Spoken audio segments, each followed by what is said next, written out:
Welcome back to your weekly activation here at Bea. We've been going through the 23rd Blueprint series, talking about Psalm 23. I want to encourage you that if you haven't gone back and watched our original video and then the previous weekly activation, I would pause this now and I'd go back and I would watch that just so you get up to date and you know what's going on and understanding. Each activation weekly builds on the other. So we're going to continue off verse by verse. Today we're looking at Psalm 23, verse 3. It simply says this: He restores my soul. He leads me in paths of righteousness for his name's sake. Other versions say that he refreshes and restores.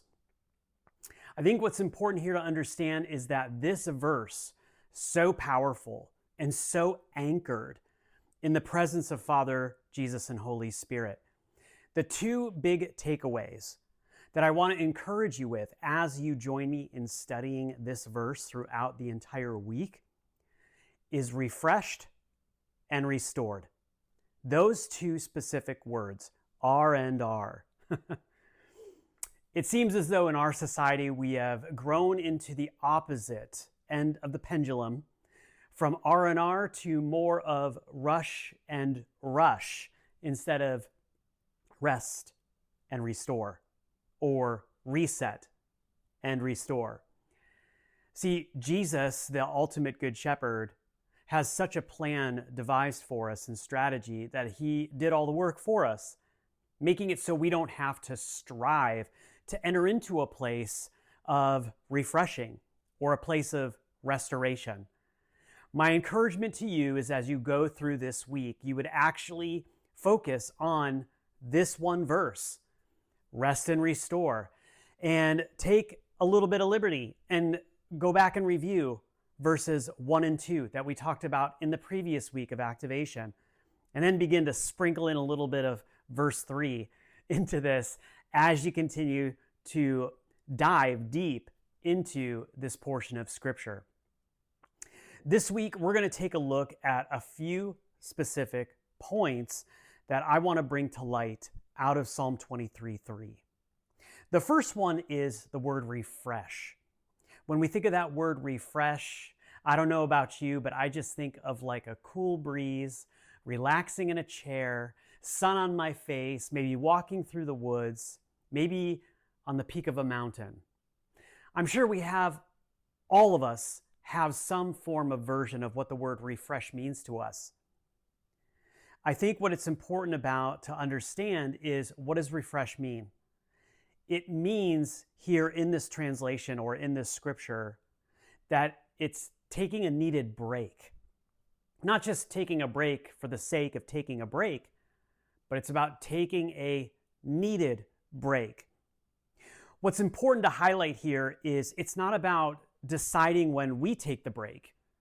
I love how Jesus is the one who determines and knows best when we need to be refreshed, to take that needed break. This is why it's so important that we marry our relationship between us and Holy Spirit so we can actually hear the voice of God speaking to us and align with what they're telling us when to take a break and be refreshed, and when to move accordingly. We just came out of a previous series on what it means to be a warrior as a follower of Jesus. So we do know there are points and times of battle. And after every battle, there is a need to be refreshed. I love Psalm 23 because we're not doing the work. Jesus is simply saying, I know the best times for you to be refreshed, when you need a break. He leads his sheep accordingly when they need a break, because he knows us intimately.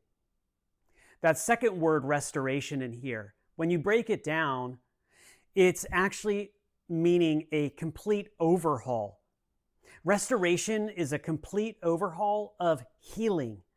Healing our soul from burnout, healing our soul from trauma, and healing our soul from sin. Now, I thank Jesus, God, and Holy Spirit in their genius that they have already healed us from sin. We're dead. We are dead as a doornail. No coming back. See ya later. Sayonara. But still, we deal with burnout and trauma as followers of Jesus. We're not immune to it, as much as I would love to say, hey, all of that, the ship has sailed. It's packed. It's gone. It's gone. See ya. It's out to sea. However, that's not the case. We still deal with emotions. We still deal with mental. We still deal with physical. But the Good Shepherd knows when we need restoration, when we need a complete overhaul and healing of the soul, healing from trauma, healing from burnout.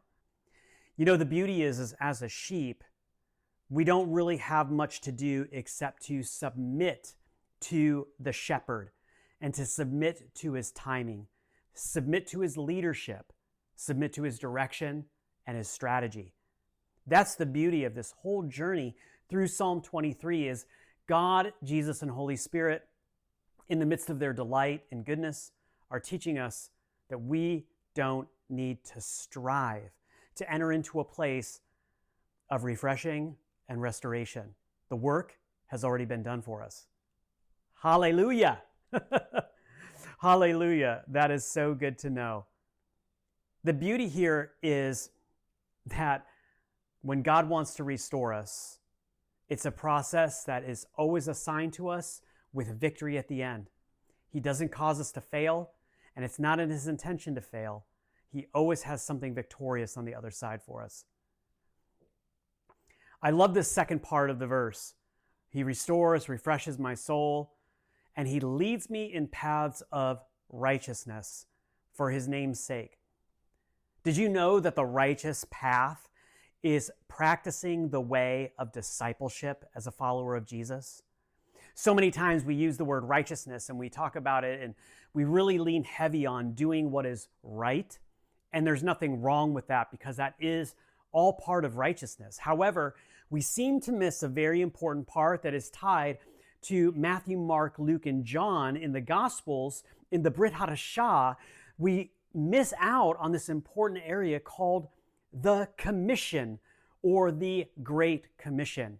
We love to talk a good game about the Great Commission and being sent out. But more and more as I speak with followers of Jesus within the church, capital C, I notice that there's not a lot of good commissioning going on. There's not a lot of discipleship happening. When God leads us into a place of his righteousness, it means we're called to practice the way of making disciples as followers of Jesus. Something extremely important. It means that we're now called to live and do what is right, and that means we are called to live discipleship. We need to be discipling other followers of Jesus. I know, I understand, but Jason, the sheep don't do the work. They don't strive. Discipleship, in reality, isn't designed to be work. It's designed to be a form of worship, honoring Father, Son, and Holy Spirit, and honoring the men and women that we are leading and directing on the way to following Jesus. That's what discipleship is. For his name's sake. Love that. Living for the name of Jesus. Living for the name of Father. Living for the name of Holy Spirit.